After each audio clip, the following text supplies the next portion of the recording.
Hello, everyone, and welcome to this week's edition of The Review, our breakdown of what is the most up-to-date news and policy decisions coming out of the State House and from Governor DeWine. This week, as always, I'm joined with Senior Policy Advisor Paige Hodder. Paige, thanks for being with us. Happy to be here. So we're going to break down last night's address from Governor DeWine and what he was focused on in his 20-minute overture to all of us in Ohio about how we continue to tackle the coronavirus. So let's hit some of the key points there. Paige, can you break it down for us? Yeah, so just in general news, the coronavirus, particularly in Ohio news, has been really big.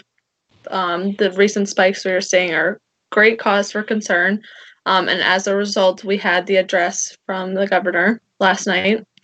And the biggest message, it wasn't a super long address, was that we need to be keeping up with all these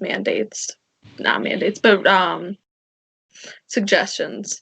We need to be wearing masks as much as possible. We need to be social distancing, that the recent spikes are not a good predictor of the path we're going on. He said that right now, looking at the data, Ohio has the potential to be the next coronavirus epicenter. We saw far earlier, Michigan, our neighbor, not a state you would expect to have such a crazy surge, not a super populated state.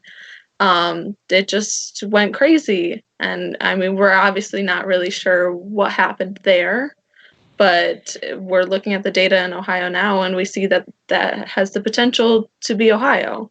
And that's really scary. And I think Governor DeWine really wanted to press that point that we are at a tipping point. We can choose one path or the other, but we won't get a third chance to go back and to fix our mistakes. So this is really the time to take a stand, to do what's right, to wear a mask, to social distance, to not go to crowded places, to shop as little as possible, to just truly be safe and understand the potential risks that we're facing.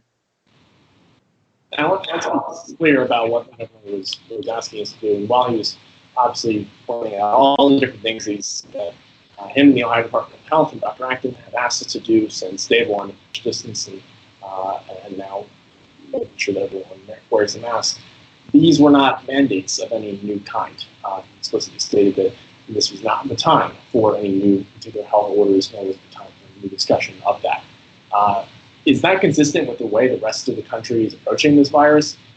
Because to me, and to I think the rest of people in our community, in our state, they see other states like Texas and Kentucky and Michigan starting to enact statewide mask mandates. And then our governor says it's the crisis for Ohio is a distance, and we don't take that next step. Does that fit with the way the rest of the country is handling this?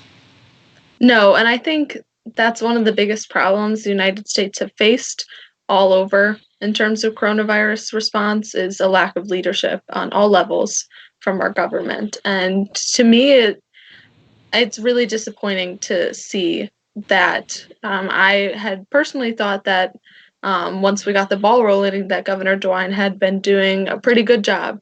Comparatively, some people were taking much stronger stances, but some were taking far weaker. And so I was happy, I was proud. I was like, we're doing this and we're doing it right. And when we started to reopen, we were taking precautions. And seeing this spike and hearing that, well, it's just, no, I'm not going to do that. No mask mandate, no serious consequences for not following these recommendations, no mandates to try to require any of this was really disappointing to me because this is a time where we need strong leadership. And it's, again, saddening, but we've seen throughout this that just asking people to follow these isn't enough. Yeah, it's really not. We're pressing upon the need and the urgency for deliberate action and be able to have a plan for what this fall is going to look like for our schools and what immediately right now we can do to prevent another surge. And consistently, instead of new directives, new orders, new top-down approaches that are based on what our public health experts in the Ohio Department of Health are telling us. We're instead seeing that it's suggestions and that nothing is required and that it's up to the individual municipalities. Governor DeWine applauded cities like Dayton and counties like Hamilton and Cuyahoga for announcing their particular county and city-wide mask mandates in the last couple of weeks, but then we don't do that as the same for our entire state. So it's not consistent with the science, not consistent with the leadership that we would have expected from Governor DeWine, having been at the start of this pandemic, as he spoke of the fact that he was the leader that our state needed at the time, but that he has since cowtailed to the extremists in his own party or is no longer listening to the science is deeply concerning. What are those states that are instituting these mask mandates? What are some of the ways in which we are trying to enforce that? What's Michigan doing, for example? So Michigan earlier this week, Governor Whitmer instituted a statewide mask mandate, and so that means in crowded places and then indoors, people are required to wear masks. And then on top of that, stores are required to require people to wear masks. They're not allowed to let you enter if you're not wearing a mask, and they have to report it if you're not. And then on top of that, people have to report it if a store isn't following that. And the consequences for that are a $500 fine, which sounds like a lot, but at the same time, people aren't listening, like we said.